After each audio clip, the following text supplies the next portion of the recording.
Hi friends, this is Kara, just popping in really quick to give a disclaimer that this episode does contain spoilers for the book Thief by Markus Zusak. If you have not read the book, I would recommend coming back to this episode once you have done so or after our event on March 11th. Thank you and enjoy the episode. Hi there and welcome back to Fill Your Cup with Wild Geese Bookshop. I'm Kara. And I'm Emily. And today we have teacher Eric Jenkins with us. Hi, Eric. Hello. Do you mind telling us a little bit about yourself? Sure. So my name is Eric Jenkins. I teach English at Franklin Community High School. I've been there for, I'm going to date myself. I think this is my 13th year, if I'm doing the math right, and 16th year as an educator. And yeah, I'm just really excited to be here to talk about the book Thief. And we're excited to have you. Can you start off by telling us a little bit about your teaching journey and how you got to where you are today? I would say my entry into education was probably a little bit untraditional because a lot of times when you ask teachers about why they became a teacher, they'll tell you like they played school with their siblings or like neighborhood and everything. And that was not my experience at all. I didn't realize I wanted to become a teacher until about my second year as an undergrad because I just went in with no plan, undeclared, just to see what stuck. And it just kind of hit me one day that this was the best way to make the biggest difference in the world. And I haven't looked back since. That's wonderful. That's awesome. Kind of going off of that, for everyone who doesn't know, you teach the book Thief in schools currently and have for quite some time. So for anyone who hasn't read the book yet, could you give a brief summary of the book? Yeah, so I think if we're going to use like kind of bookish language, I think I've heard you guys talk about on the podcast, right? It's a Bildungsroman, so really it's a coming of age story of a young girl who goes into foster care and is growing up in just the thralls of World War II in Nazi Germany, and gets taken in by a loving family, husband and wife. And it's just about her experience growing up in school and kind of the first half. And then unexpected to her is that there is a Jewish man who is seeking refuge there, Max. And it's this unexpected friendship that evolves there, but it's also as sort of as the war is reaching a tipping point. And so all of that is going on in the background as well. But it's really about the story of a young girl growing up. Oh, wow. So obviously some like darker themes, some more mature themes happening. Is there anything that people should expect going into the book emotionally or otherwise?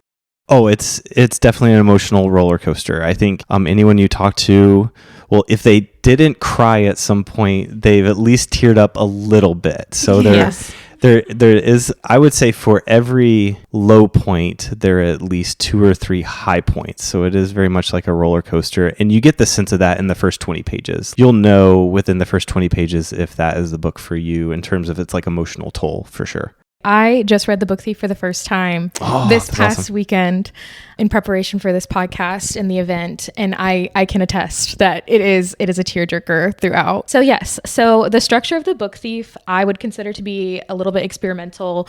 Like there are parts, like the divisions for the book kind of have like foreshadowing and kind of tell what's going to happen in the upcoming like chapters and sections. There's illustrations, there's use of like white space and then bolded text and non-bolded text, while also being kind of like a non-linear timeline. Like we kind of get a little bit of jumping around from the narrator. Do you think this structure helps readers to stay engaged? And what has your experience been with teaching the book in a classroom setting? Absolutely. I think being upfront with students about the nonlinear structure is really important because then it also gets them kind of seeing, I don't know what to call them other than Easter eggs and the foreshadowing, right? So it's one of those books that once you start to pick that up on the first read, you definitely want to read it a second time. And that's what I really loved about. So it's been on our reading list in some form. Right now, it's more of a choice book, kind of like lit circle, but teaching it as a whole class, it was great because it demands so much rereading. So go home and read 10 to 20 pages, and then now we have to reread and talk about and then probably reread again. And it's one of those books that really just demands that type of reading, and that's what I like about the structure of it. My favorite parts, like you said, are the really, I don't know what to call them other than like fever dream sequences with the illustrations and the dreams, that Lisa will have. And even Max, when he's ill in the basement, are some of my favorite parts. Absolutely. I 100% agree. I think the relationship between Max and Lisa and kind of like the the parallels that exist between them are a big component of the book. What do you think helped to draw those two characters together? I think there's something between them, some sort of shared experience about this feeling of otherness or being an outsider. So we get that in the very beginning of the book with Liesl in school. She's bullied for not being able to read, and already in so many different ways, she's, in foster care. She's feeling like an outsider. And so I think she connects with Max in that way. But then sort of as he has to sort of retreat inward, like literally to be able to escape and to seek refuge, she also has to find a way to get outside of herself. And so there's that like pull between them that I think is really interesting to read, and I think is what draws people into their relationship. Absolutely. And as like having taught it in a class and being a part of like these different discussions, how have students reacted to the book and these different relationships and the more complex like undertones and things that you have to catch, like the Easter eggs and things like you had mentioned? The complexity of it, I think, is something that draws students to it, because I know a lot of people will think about teenagers not wanting to talk about the deep stuff, but I'm here to tell you that's all they want to talk about, right? The biggest conversation, because of the comparison, because a lot of times we would watch the movie after, and in the movie, Liesl and Max's relationship is a little bit more romantic. And so students are asking that, but I feel like when you read it, you don't get that impression at all. It's very much friendship. It's very platonic.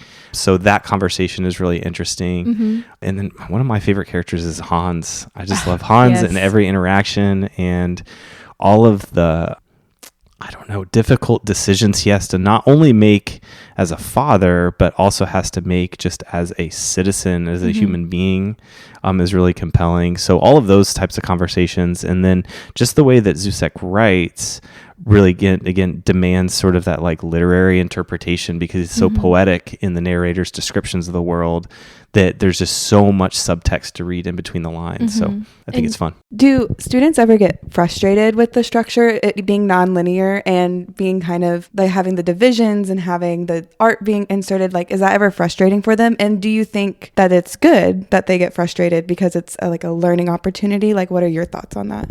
So yes, they do get frustrated. A lot of times reading something like this is a little bit more literary. They say, why don't they just say it plainly? Right? So they just want the straight answer a lot of times. But yeah, I think being uncomfortable is part of it, because that's what makes us grow. I try to push students, and I feel like us as a department, we try to push students to get comfortable with the uncomfortable, so that we can learn from each other and experience something outside of ourselves. No, I think that's really important, because that's one of the great things that literature and like literacy and all the reading books does is make us not okay with the uncomfortable, but comfortable being uncomfortable.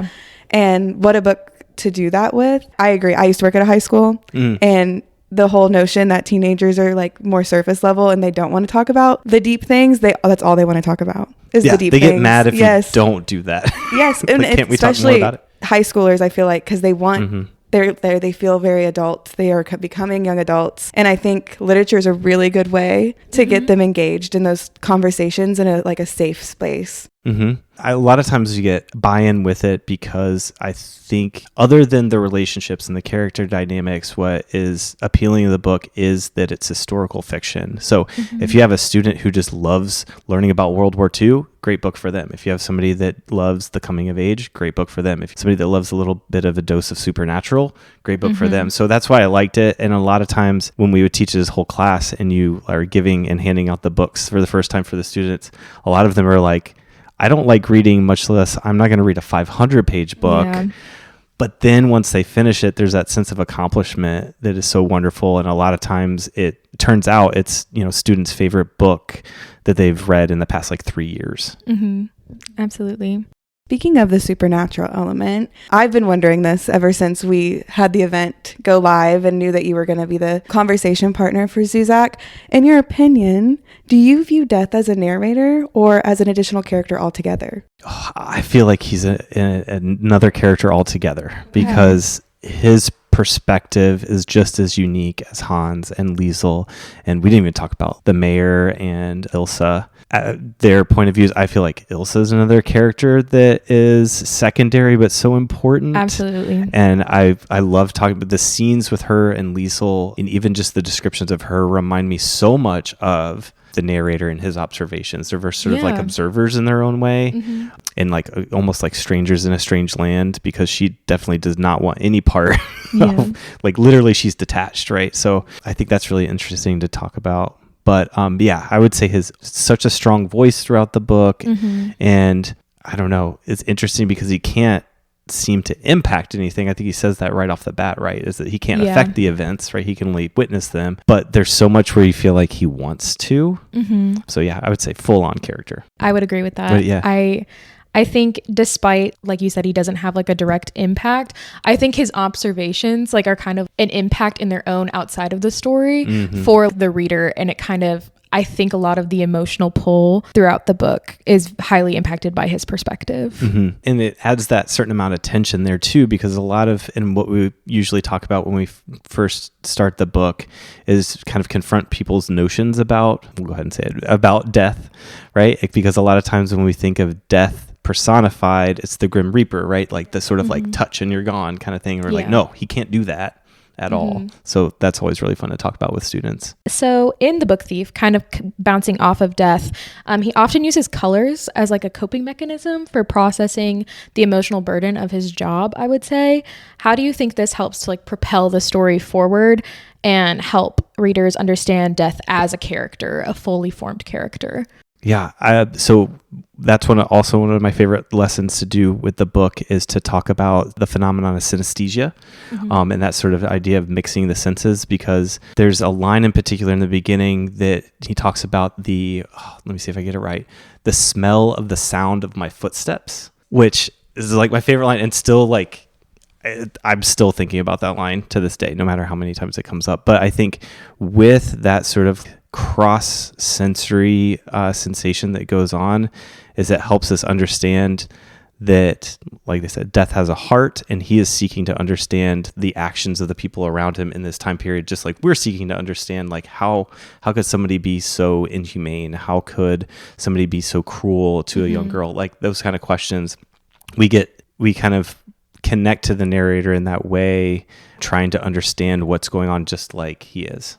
Absolutely. I 100% see that. Okay, we've talked about how you've taught the books over the years. We also see how passionate you are about it and how lines stick with you and how you just really resonate with the book. So how has your view of the book changed as you've taught it through the years, or every reread you have?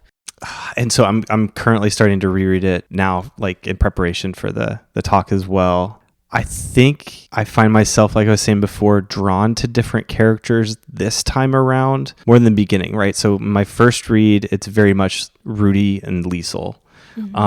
Now, again, I'm paying more attention to Hans from the perspective of a parent myself. I think when I first read it, I had one young child. Now I have 3 children, and just the way that he is navigating his relationship, not only with Liesel, but also with his wife, really stands out to me. And like I said, too, I'm like even more perplexed by Ilsa and trying to figure her out. Not only her role, just like in the story as a whole, but she just has such a backstory, so much of a burden and trauma that she's carrying that I just want to know more about her. So I think that's the biggest change in this next read, but we'll have to see when we get to the end. But this is one of those books, and I hope to get to talk about this too, is that I'm sure he gets this all the time. It's the first book that I read that I cried in front of my students. So that's really stands out to me too, is that I wonder if I'm going to cry at the end again. Probably, because I'm kind of a crier anyway. But I wonder how, like, just knowing that the ending is going to end the way it is, to see if I feel more hopeful or more sad when I get there. And I think that's something that is so special about this book, and part of why it like still is like resonating with so many readers. We're hitting the 20th anniversary, and it is still like such a beloved book, and it pops up on so many lists of people's favorite books and books that have like changed their lives. And I think that just really is like a telltale sign of just like the impact that this book will continue to have. Yeah, a book that can be reread over and over again, and you can have a different emotional impact every time, or watch a different character every time. I think that is something to say for Markus Zusak's writing and his skill, but also like the story he's trying to tell. Yeah, and I think all the characters feel so fleshed out, no matter like what their role is, whether it's the tailor and the shopkeeper who has his shop vandalized, and there's that whole like crystal knock sequence, the mayor and his wife trying to go through some of the, even something I feel like I haven't talked enough about with students is the relationship between Hans and his oldest son, who is like a member of the Nazi party, and they don't get along. They talk about their relationship as being like stormy and fraught with conflict too. So it's just like all those finer details that just pop out, on the second and more reads. Absolutely. I think during my first read, I was very interested in Hans as a character. Like, I just felt a little bit drawn to him because he is, in my opinion, such a like complex and layered character. And I feel like every time he would pop back into a scene, I would learn something new about him. And it all makes sense. Like, there's so many layers, and there wasn't a single aspect of his character that I was questioning, like, would he actually do that? Like, it all made sense. It was just. Can I ask you a question about that? Yeah. So how did you feel when he slapped Liesel? Okay. I totally was kind of like a little bit shocked at first. And then I was kind of like, it makes sense kind of with how Death was explaining his thought process afterwards, after having slapped Liesel like in a public space, that like it still fit in his character because you could tell there was remorse. And I think that is such a big part of Hans's character. Yeah. And that reminds me, like, going back to about Death as a character and a narrator, and his particular type of point of view is he's almost able to see inside the characters in a way that we hope to. So like you said, that insight about maybe why he's doing that in the public, that brings up that other thing throughout the book where there's just so much like sort of public versus private, like what happens in their home, and like the warmth and the love that exists within their household that is so different and in contrast from everything going on outside. And so then you have that with each character, what's internal, what's external. Just, there's so much to get into. Yeah. How much time do y'all have? And I think that whole like public versus private is like applicable in like several different scenes in the book and several different locations in the book. I also feel like in the moments where Liesel is like going to the mayor's house, there's also a very big, like, that's not her typical private space, but that's still such a private space for her and for the mayor's wife in those scenes, that even when she's in like the public talking kind of about those incidences, like with Rudy, like when they're going and like stealing these books, like she would never talk about like the private parts of like why she's doing that. Like he's just like, oh, this is just a thing we're doing. Like just like that conversation is so complex and layered throughout all the different private versus public locations and what it means to be a private location or like a public location. Yeah. And where we can find sanctuary, right? So like the basement as sanctuary, not just for Max, but for Hans and Liesel, when he's teaching her to read as well, or the mayor's wife library, or even that, the friend group, right? So all the book thieves, that are happening. There's just so many different places like that happen in the book where people can be their true selves, and then also other places where they can't be their true selves. And I think that's one of those themes that really resonates with teenagers. It's like, when can I be myself versus like what's happening inside my head? So absolutely. And I think that's also a theme that can resonate beyond teenagers as well, and why a lot of like adults will still come to this book. Even like as an adult, I was talking to my sister about it, and she didn't read it till she was an adult either. And it just really impacted her. She's like, I feel like even if I would have read this in high school, I would feel very similarly now. And I think that's just a very interesting way to approach it. It spans across age groups. Yes. Like it's technically young adult, but all of the themes, all of the historical bits, like you said, there's something for everyone in the book. There's a point of interest or a point of entry for every reader to enjoy the book or to get something out of the book.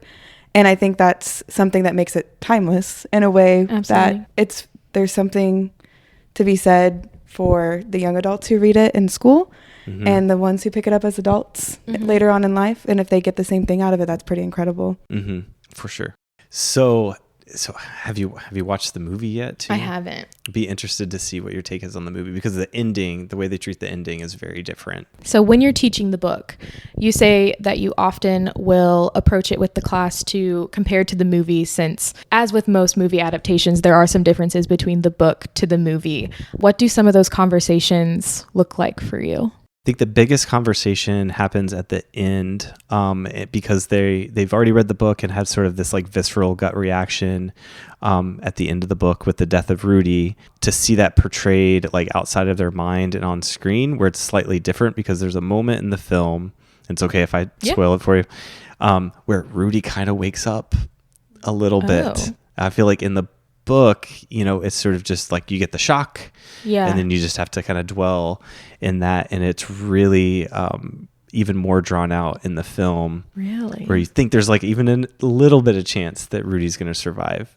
He doesn't, but spoiler. Yeah, but we talk about that, and I don't know, I've had mixed reactions, and I wonder how you would feel about that after your first read. See, I haven't watched the movie yet, but I did not know that that would be like that big of a difference that would happen.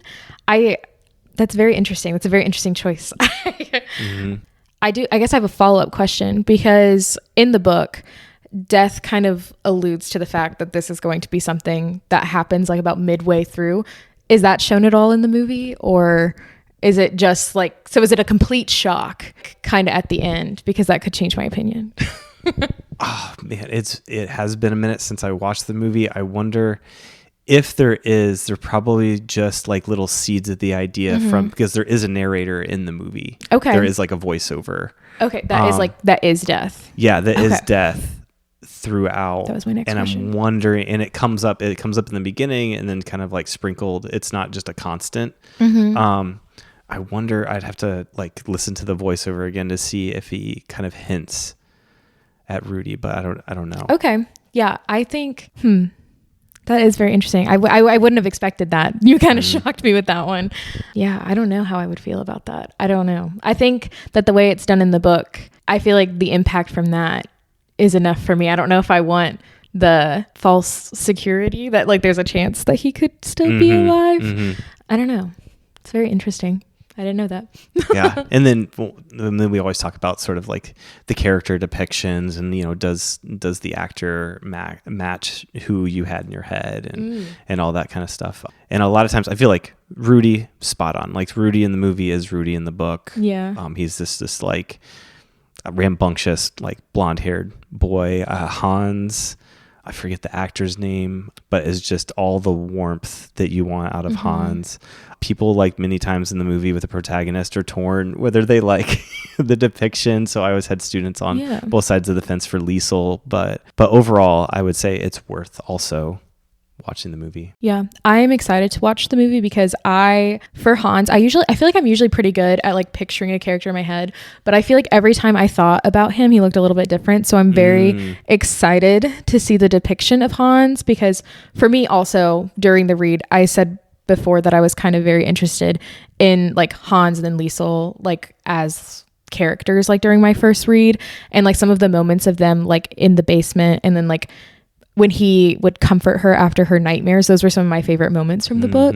So I'm just very curious to see how that's depicted. He plays the accordion. It's Jeffrey Rush. That's who it is. Okay. Yeah. I'm not sure I know who that is. He's a Pirates of the Caribbean. He's Barbossa. Okay. I'm there. I'm catching up. But I think conversations about like the book versus the movie is probably something that some people would be wondering about anyways, especially with like such a beloved work. For our listeners who are also attending the event on March 11th with you and Markus Zusak, would you recommend that they watch the movie before, if they haven't? No. Okay. Just go in just with the whole book in your heart, and then I feel like there might be a little bit more like tension and pull. Just go in with the full book, I think. No, that makes sense. That's good to know. Good to know. So it's a comparison worth making, but all you need is the book. A comparison worth making after the event on March 11th. Is there anything else that you want to add before March 11th when we will have you up on stage with Markus Zusak? I'm just so excited. This is I'm still beside myself. I can't believe that this gets to happen. And so many people have reached out to talk about how important this book was to them, or they're teaching it in their classes. So it's just, like I said, it's been a real like hallmark of the English department of like Franklin Community High School for so long. And so everybody's just really excited. And jumping off of that a little bit, I would like to plug that our fund, Read, Grow, Fly, is fundraising currently to send a group of students to the event for free and have their book paid for so that they can get their book completely free and they can attend the event and meet the author. Yeah. So Read, Grow, Fly is our like nonprofit branch through Johnson Community Foundation. And our goal is to always fundraise and put books in the hands of community members who might not otherwise have the chance to do that. And we're very lucky that usually that's tied with author events. And we're very lucky with this one that Markus's team agreed for us to be able to, our Read, Grow, Fly, to also be able to be a part of this event. So we're very excited for that to happen. I love that so much. It's an incredible thing to do. And I think especially for a book like The Book Thief that is history worth telling and humanizing a part of history that can be very easily just put in a textbook. And Markus does a great job of like telling a story that should be told. I think it's really important to give that to students, the opportunity for them to have such a gorgeous copy of it too. It's going to be incredible. So, and truly like almost like a once in a lifetime opportunity to meet the author of like one of the biggest like modern classics, I feel like in recent years, that's being taught in schools today. Absolutely. So we will have a link and instructions to donate in the description for this podcast episode. So if you are inclined to do so. If you don't have tickets to the event on March 11th, there's still time. We are not completely sold out yet, but I will say we are very, very close. So we will also link tickets down below if you're interested in attending and listening to the conversation. Please come. I think it'll be so fun. Yes, it's going to be a great night. And we are so excited to have you as the conversation partner. Yes. I can't wait. Thank you so much, Eric, for being here with us today. And we'll see you March 11th. Yeah, thanks for having me. All right. Bye. Bye.